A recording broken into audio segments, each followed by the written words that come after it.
always apply to humans. We always have to remember that.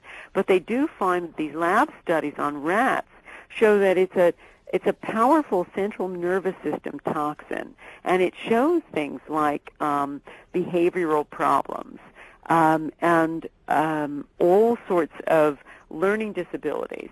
They also show that fluoride accumulates in important regions of the brain, and particularly like the hippocampus, and that's supposed to be the central processor, which sort of integrates things like memory, motivational stimuli, and that helps to produce all the things that we do on the decisions we make in our behavior. And it also seems to modify memory. And of course, kids without, short-term memory, or if they have problems with that, demonstrate learning deficits. They just can't remember. I had read somewhere that Hitler had fluoride given to Jews in concentration camps to keep them docile. Have you ever seen anything like that? I've never seen anything like that, but certainly the data is there to show that it would be a very effective way to do it. I don't know about docile. It would certainly make them dumb. Unbelievable that this continues now, and that are there any government agencies, Lynn, that you know in this country that is testing this, trying to study it, even questioning the fact that they have it in their water? Again, of the 50 major cities, 43 have this in their fluoridation program. Well, I mean, the infuriating thing is so many so many authorities question it. If you look at the American Medical Association says they are not prepared to state that no harm will be done to any person by water fluoridation.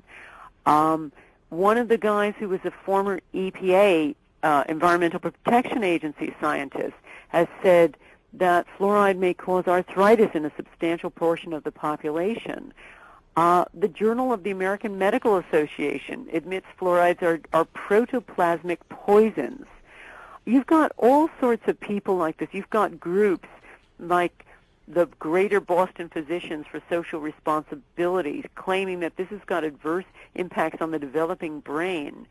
People furious all over the place that and even the American Dental Association saying that in places like Harlem, which has been fluoridated for 32 years, there's more dental decay among these kids. We even see the beginning of inflamed gums in their mouth, gingivitis. They're having more dental problems from fluoride. And I bet they've had more problems in schools on testing as well. And who's to say that's not responsible? Well, absolutely. As I say, there's a definite link with behavioral problems, not unlike hyperactivity, as well as learning deficits. Certainly have that on animal studies.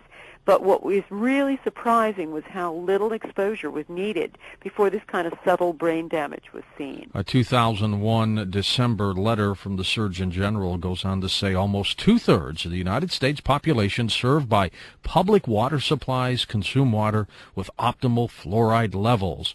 Unfortunately, over one-third of the U.S. population, 100 million people, is without this critical public health measure. So their plan is to make sure every American gets fluoride. I mean, it's amazing because you see so many authorities in America who are saying that this is a huge fraud. Dr. Albert Schatz, he was the co-discoverer of streptomycin and many, many other things, has said that fluoride is the greatest fraud that's ever been perpetrated, and it's been perpetrated on more people than any other fraud has. I mean, we're talking about mass medication here without any kind of control and against the wishes of not only the population, but many, many authorities. Now, you asked me before, George, if the FDA controls the water. It doesn't. It only has control over fluoride in dental products. So you probably have one of these situations where it's, the right government agency that would look at health does not control this. I am baffled why the Dental Association would continue to push for fluoride, and other agencies as well would do this. What do you think the main reason would be? Ignorance? Perhaps they're right, Lynn, and others like you are wrong.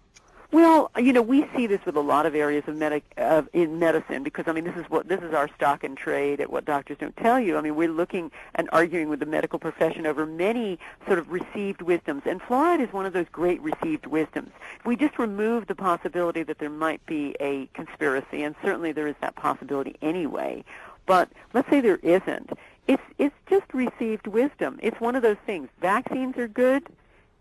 They protect us against illnesses and infectious diseases, that kind of thing. Or HRT is good.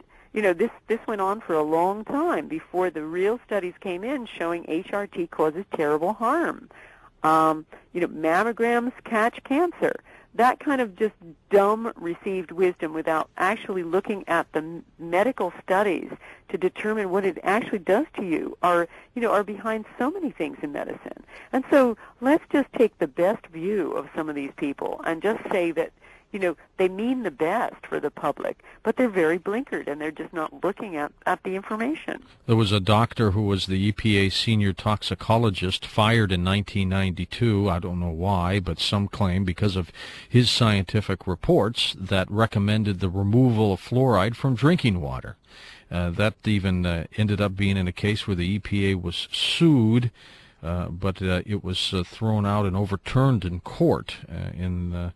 Apparently, the judge in the initial trial said that cancer, genetic damage, intolerant reactions, chronic toxicity, including dental problems, and it went on and on and on and on. Yes.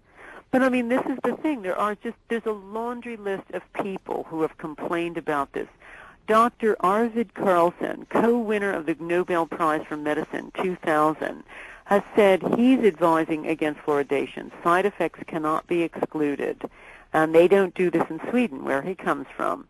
And even the American Medical Association has actually admitted that they're not prepared to state that no harm will be done to any person by water fluoridation. Let's make an assumption for a moment that fluoride in water and in toothpaste and food works for whatever it's supposed to do, but we'll get back to that in a second. But let's make an assumption for a moment it does, and we remove it entirely from all these sources. What have we really lost if it's gone?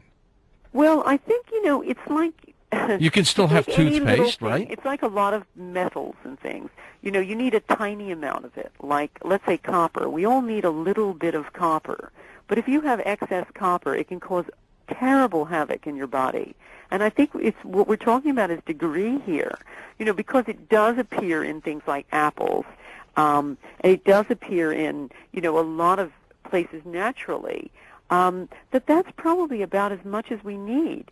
It's just taking it out of its natural habitat and forcing it in giant amounts in the water, and also in a